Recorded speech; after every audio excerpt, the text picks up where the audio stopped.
샬롬, 공동체 성경 읽기에 오신 분들을 진심으로 환영하고 축복합니다. 오늘은 레위기 21장에서 26장을 중심으로 성결 규례에 대한 부분과 마지막 27장까지의 내용을 나누어 보도록 하겠습니다. 성결법전은 일상생활에서의 어떻게 거룩함을 유지할 수 있는지에 대한 부분을 우리에게 알려줍니다. 앞서 레위기 17장에서부터 20장까지의 거룩함은 제물을 드리는 장소와 성소에서의 윤리, 외국인 그리고 사회적 약자 등에 대한 내용을 담고 있습니다. 이래하여서 하나님 사랑과 이웃 사랑이 함께 연결된다라는 부분을 말씀해 주고 있습니다. 이제 레위기 21장에 대한 부분은 제사장과 대제사장의 가정 윤리를 말씀해 주고 있습니다. 먼저 1절에서부터 9절은 제사장의 규례, 다음으로 10절에서부터 15절은 대제사장의 규례를 다루고 있습니다. 민수기 19장 11절에서부터 22절의 말씀을 보게 되면 이스라엘 백성은 죽은 사람의 시체를 접촉하게 되면 부정하게 된다 말씀을 합니다. 이 레위기 11장 8절에서는 동물의 주검을 접촉해도 부정하게 된다 이렇게 말씀을 합니다. 레위기 21장에서 제사장은 생명의 근원 되신 하나님을 섬기는 자로서 이 죽음을 멀리해야만 합니다. 더 나아가서 대제사장은 이 부모의 시체까지도 가까이 해서는 안 되며 가족 중에 상례가 생겨도 자기 직무의 자리인 성소를 떠나서는 안 된다 이렇게 말씀을 하고 있습니다. 이는 대제사장으로서의 공적인 책임이 가장으로서의 책임보다 더 앞서 있고 중요하다는 부분을 강조합니다.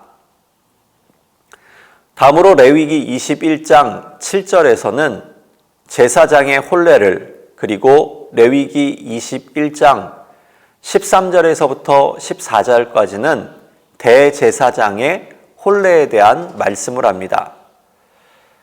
제사장은 창녀나 이혼한 여자와는 결혼을 할 수 없고, 대제사장은 거기에 더하여서 이스라엘 사람 가운데에서 처녀와 결혼을 해야지 됩니다. 또한 레위기 21장 9절의 말씀을 보게 되면 제사장의 딸이 행음할 경우에 불살라 죽여야 한다라는 말씀이 기록되어져 있습니다. 이 여기에서의 행음은 레위기 19장 29절의 말씀에 대한 부분을 먼저 참고하여서 이해하지 않으면 잘못 해석하는 오류를 범하게 됩니다. 레위기 19장 29절 말씀을 보게 되면 이스라엘 백성에게 딸을 창녀로 만들지 말라라는 이 말씀이 있는데, 여기서의 이 창녀는 가나안의 다산 종교 의식적 측면에서 우리가 이해를 해야지 됩니다. 당시 가나안 종교는 바알이 다른 여신들과 성관계를 통하여서 사람들에게 풍요를 더해준다 이렇게 가르쳤습니다. 그리고 이방 신전에는 신전에 창기들이 있었습니다.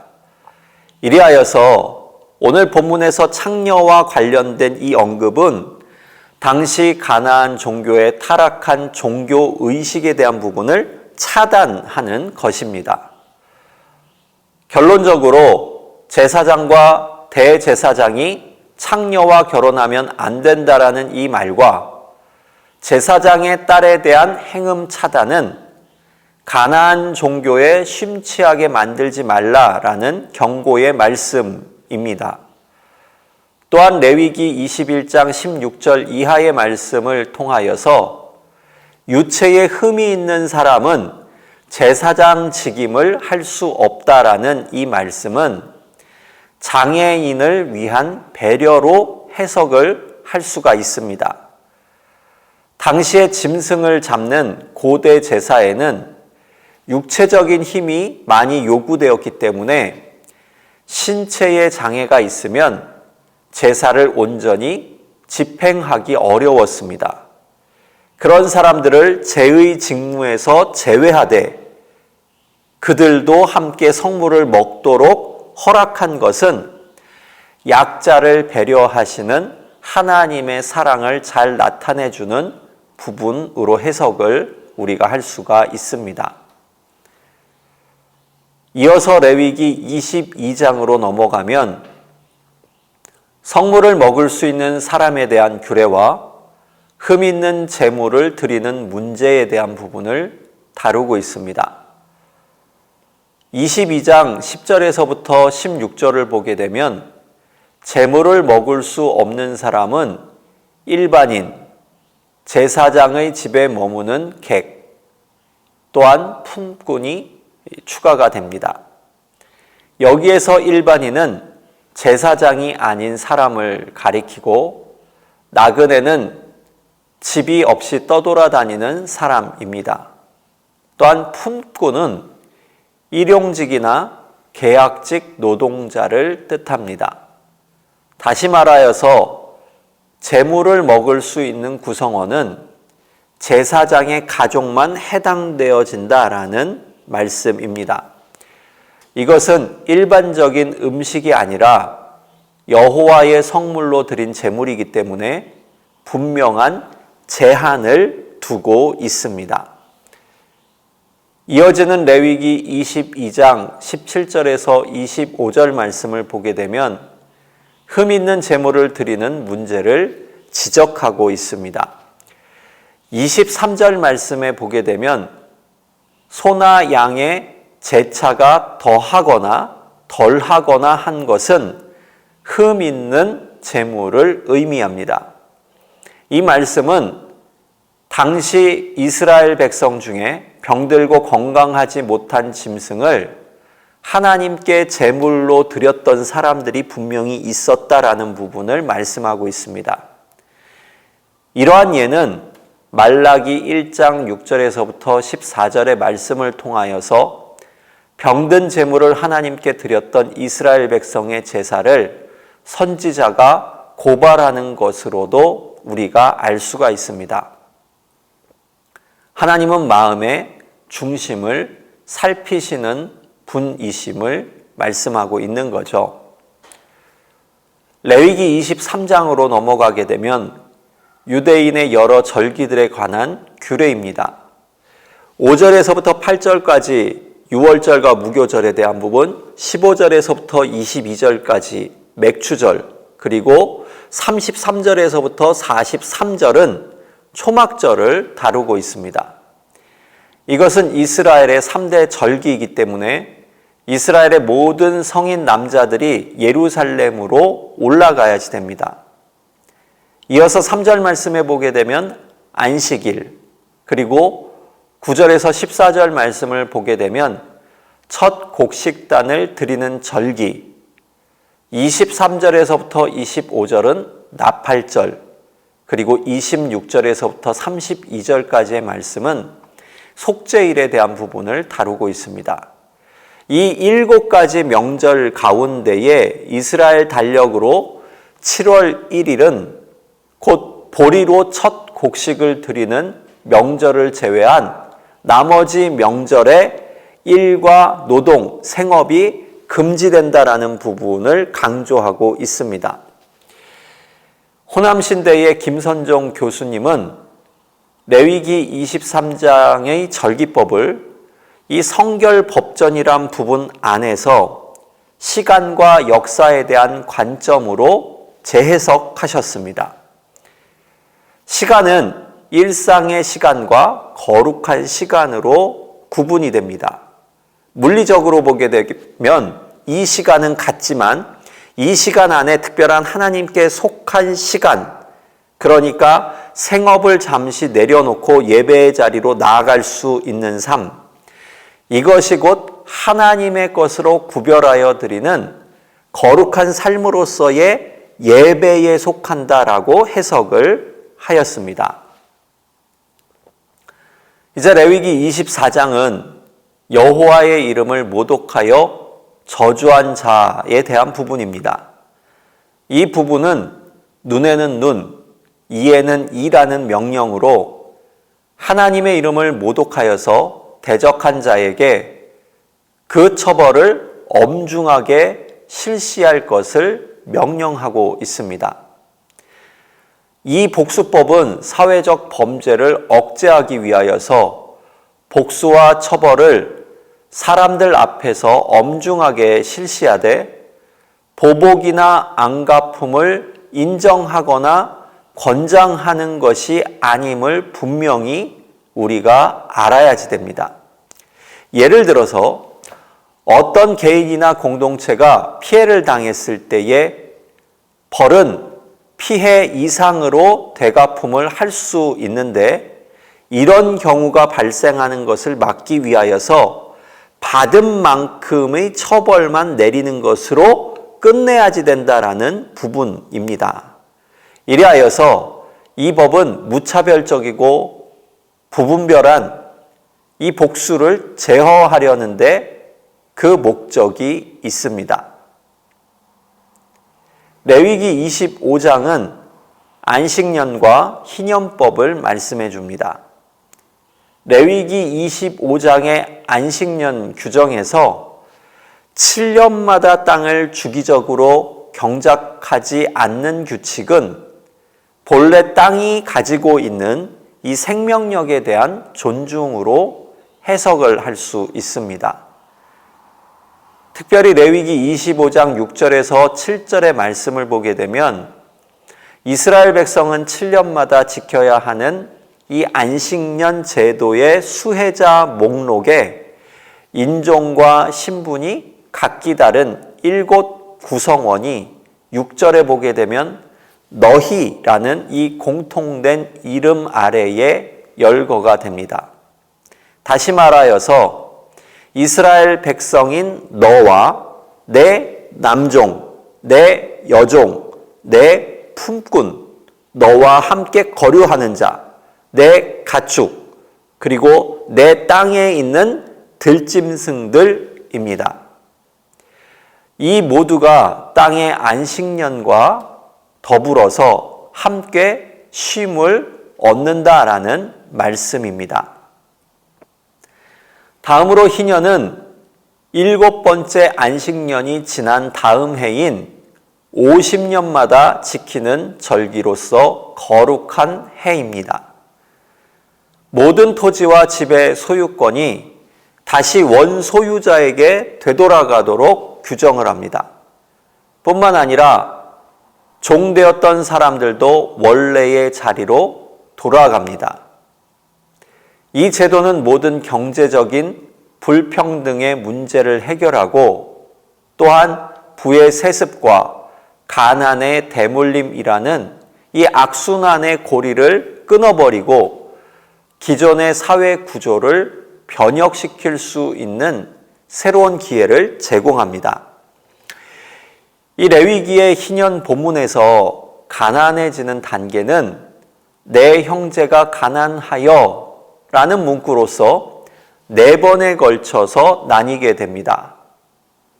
먼저 25절에서 땅을 팔고 35절에서 동족에게 나그네나 더부살이가 되고 39절에서 이스라엘 민족 중에 거하며 자신을 종으로 팔고 그리고 47절에서 이방인의 종이 되는 것입니다.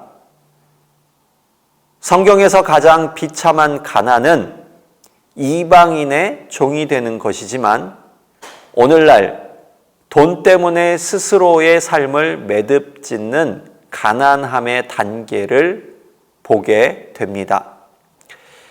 사람들에게 이 50년에 한 번 찾아오는 희년은 일반적으로 평생 단 한 번 누리게 되는 해입니다. 이 희년을 통하여서 제자리에서 다시 삶을 시작하는 모든 사람이 삶의 기회를 얻게 됩니다. 누구도 치우침 없이 동일한 인생의 경주를 하게 됩니다. 또한 본문에서 기업으로 받은 토지는 영원히 팔 수가 없는데 그 이유는 하나님의 소유로서 이 땅에 사는 모든 사람들은 거류민과 동거인으로 하나님의 은혜 아래 잠시 이 땅에 머물다가 떠나는 사람들이기 때문입니다. 레위기 26장은 출애굽기 23장 20절에서부터 33절 말씀과 신명기 28장과 더불어서 구약 성경에서 대표적인 순종과 불순종에 따른 축복과 저주를 언급하고 있습니다. 앞서 말씀드린 세 장은 각기 계약법전, 성결법전, 그리고 신명기 법전의 결론에 해당되는 부분입니다. 이리하여서 모세오경에 기록되어져 있는 이 세 법전은 모두 하나님 말씀에 순종할 때에 이스라엘이 거하는 복과 하나님 말씀에 불순종할 때 이스라엘에 내려질 벌에 대한 말씀입니다. 이것은 하나님이 백성에게 제정해 주신 법과 가르침을 이스라엘이 잘 지킬 수 있도록 동기를 유발하기 위한 목적을 가지고 있습니다. 레위기 26장 3절에서 규례와 계명을 준행하라 라고 말씀하고 있는데, 규례는 의식법을, 그리고 계명은 도덕법을 의미합니다. 다시 말해서 하나님의 자녀임을 의식하여서 하나님이 주신 말씀을 지키는 삶을 의미하고 있습니다. 이것은 레위기의 계약법전이란 큰 신학적인 관점에서 볼 때에 순종은 계약이 유지됨을, 불순종은 반대로 계약이 파기됨을 뜻하고 있습니다. 레위기의 이 언약이란 뜻하는 히브리어 베리트라는 단어는 모두 10회 등장을 합니다. 그런데 26장에 무려 8번이나 기록되어져 있다라는 이것은 레위기 26장이 하나님의 언약의 순종과 불순종으로 이 축복과 저주를 기록한다는 것을 발견해 볼 수가 있습니다. 아울러서 이 계약 유지와 계약 파기의 단계에서 사나운 짐승과 들짐승이 한 번씩 나타나서 심판의 도구로 사용된다는 것도 우리가 눈여겨 보아야지 될 부분입니다. 그럼으로써 영성은 일반적인 삶에서 하나님의 인도하심을 느끼며 감사로 나아가는 삶입니다. 지금 이 순간에도 하나님의 인도하심이 없다면 나는 삶의 감사와 은혜를 온전히 누릴 수 없기 때문입니다. 마지막으로 레위기 27장은 서원의 예물값에 대해서 말씀을 하고 있습니다. 예물을 드릴 때 중요한 것은 드리는 사람의 자원하여 드리는 마음과 그 정성입니다. 자원하는 마음으로 서원하여서 드리는 헌물과 헌금의 종류는 다음과 같습니다. 2절로 8절까지 사람의 값을 드리는 헌금이 있습니다. 9절로 13절까지 짐승으로 드리는 헌물이 있습니다. 14절에서부터 25절까지 부동산의 헌물이 있고 26절로 27절까지 초태생의 헌물이 있습니다. 28절과 29절은 하나님께 온전히 바친 것, 그리고 30절로 33절은 농산물과 가축의 11조를 말씀하고 있습니다.